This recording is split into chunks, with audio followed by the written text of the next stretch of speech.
Il faut se méfier des étudiants en astrologie. Moi-même, j'ai dirigé une école d'astrologie pendant une vingtaine d'années, entre 75 et 95 environ. C'est d'ailleurs pas moi qui donnais les cours en général, mais c'est moi qui m'occupais du recrutement et de l'accueil et de la propagande. Et nous avions une politique qui consistait à demander aux étudiants qu'est-ce qu'ils attendaient des cours d'astrologie.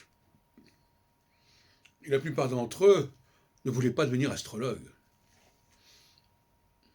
Ils voulaient surtout mieux se connaître et voulaient s'immerger dans l'astrologie. C'est une forme d'intoxication à l'astrologie, à la limite, de consultation astrologique qui se perpétuait de semaine en semaine. Alors, tabler sur ce public d'étudiants en astrologie pour organiser des congrès d'astrologie, c'est une plaisanterie. Pourquoi? Parce que l'amateur d'astrologie, l'amoureux d'astrologie, l'astrophile, il ne veut pas qu'on contrarie ses fantasmes. Il ne veut pas qu'on lui mette le doute quant à l'astrologie elle-même. Donc c'est quelqu'un qui est... C'est un amateur, c'est quelqu'un qui... il veut qu'on le brosse dans le bon sens.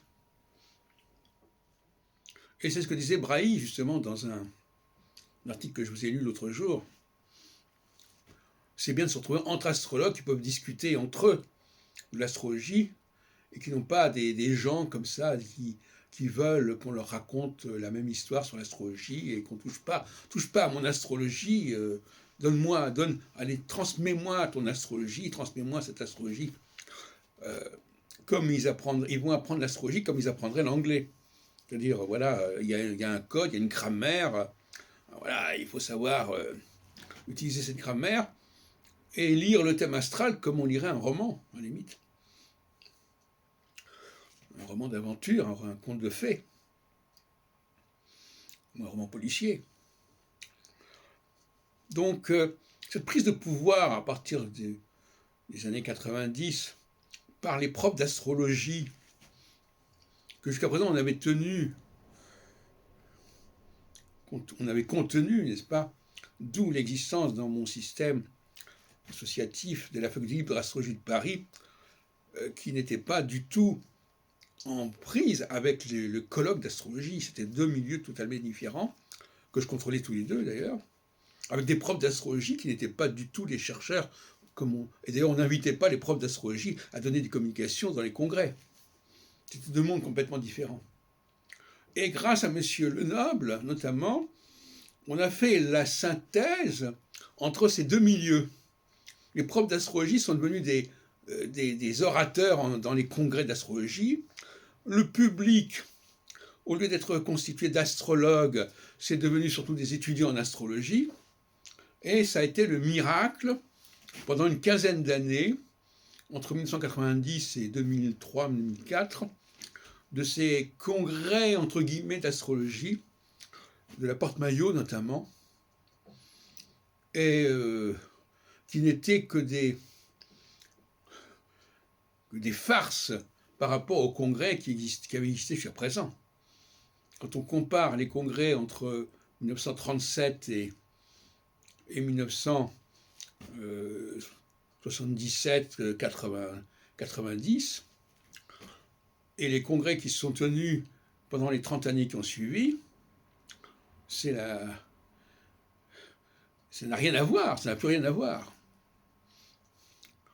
Et d'ailleurs, ça a fait fuir les vérités. Regardez, on voit actuellement le niveau des astrologues, les jeunes astrologues. Il y a plus de... Les gens qui ont un bagage un peu intéressant, ils vont ailleurs que dans l'astrologie. À mon époque, ça pouvait faire sens pour quelqu'un comme moi de se lancer dans l'astrologie.